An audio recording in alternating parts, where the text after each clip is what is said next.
अस्सलामुअलैकुम रहमतुल्लाहि व बरकातुहू। नहमदुहु व नुसल्ली अला रसूलिहिल करीम, अम्मा बाद।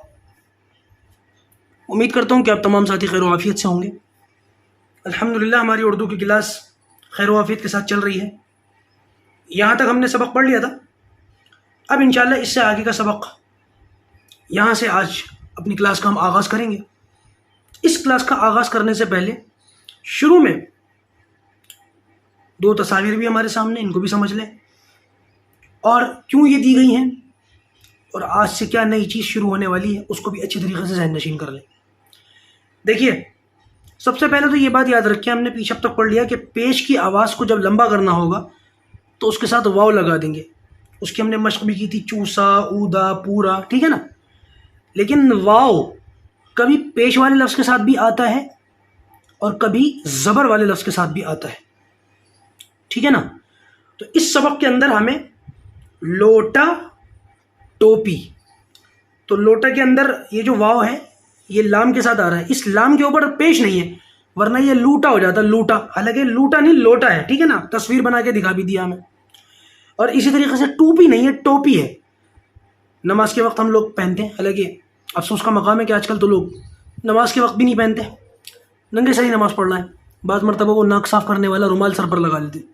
बहरहाल और बात दूसरी तरफ चली जाएगी। अर्थ ये करना था कि यहाँ पर बताया ये गया है कि वाव कभी पेश वाले लफ्ज़ के साथ आएगा और कभी ज़बर वाले लफ्ज़ के साथ भी आएगा। तो जाहिर सी बात है, जब पेश वाले लफ्ज़ के साथ आएगा तो पेश की आवाज़ निकलेगी, लेकिन जब ज़बर वाले लफ्ज़ के साथ आएगा तो आवाज़ बदल जाएगी। ओ की आवाज़ निकलेगी, ओ का साउंड आएगा, ठीक है। पेश के साथ आएगा तो ऊ का साउंड आएगा, और अगर ज़बर के साथ आएगा तो ओ का साउंड आएगा। इस साउंड को हमें पहचानना है, ठीक है। तो हम बिल्कुल उसी तरीके से जैसे पीछे की तरफ किया था मुसन्निफ ने, कि बीच में बॉर्डर लाइन रखकर दोनों तरफ के अल्फाज लिख दिए थे और हमने तकाबुल करके पहचाना था। बिल्कुल ऐसे ही यहाँ पर भी यही हुआ है कि बीच में एक लकीर खींच दी गई है और लकीर के दोनों तरफ दोनों तरह के अल्फाज मौजूद हैं। हमें इनका तकाबुल करके इनको पहचानना है। बिस्मिल्लाहिर्रहमानिर्रहीम। दाल वाव पेश दो, ठीक है। दाल वाव ज़बर दो, यहाँ पर दो पढ़ेंगे, दो, ठीक है। अच्छा, थोड़ा सा और लगेगा आपको, इसलिए मैं हिज्जे नहीं करता, अब नॉर्मल पढ़ता हूँ। दू, दो। आगे चलिए, रू, रो। आप लोग भी मेरे साथ पढ़ा करें, इससे और अच्छी तरीके से समझ में आएगा। आगे चलिए, कू, को, लू, लो, सू, सो, बू, बो, ठीक है। तो पेश के साथ जब वाव आएगा तो पेश की आवाज़ निकलेगी, और जब ज़बर वाले लफ्ज़ के साथ आएगा तो ज़बर की आवाज़ निकलेगी। अच्छा, अब कैसे पता चलेगा? कायदे में आप लोगों के जहन में ये सवाल आएगा, आ रहा होगा कि भाई हमें कैसे पता चलेगा कि वाव जिस लफ्ज़ के साथ आ रहा है उस पर पेश है या ज़बर। तो इस कायदे में इस बात को समझने का निहायत आसान तरीका यह है कि जब वाव किसी पेश वाले लफ्ज़ के साथ मिलकर आएगा तो ऊपर पेश भी बना हुआ दिखेगा आपको। इसलिए इस कायदे में तो परेशान होने की ज़रूरत नहीं है।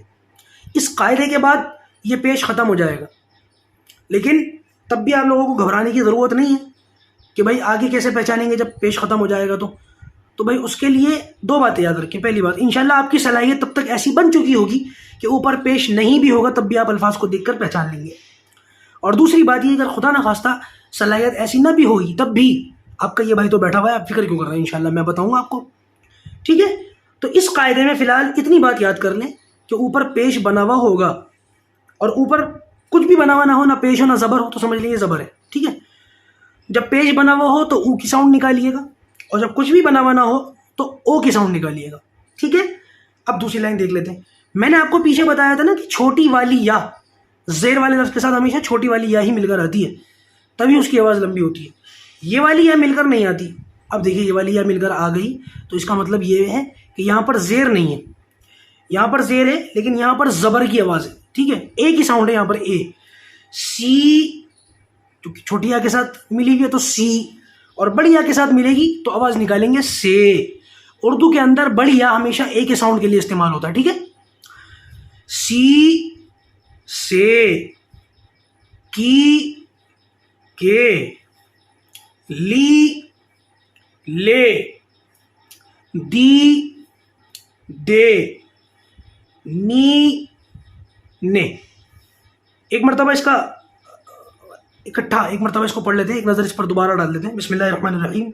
लोटा टोपी, दू दो, रू रो, कू को, लू लो, सू सो, बू बो, सी से, की के, ली ले, दी दे, नी ने। आज के लिए सबक इतना ही रखते हैं।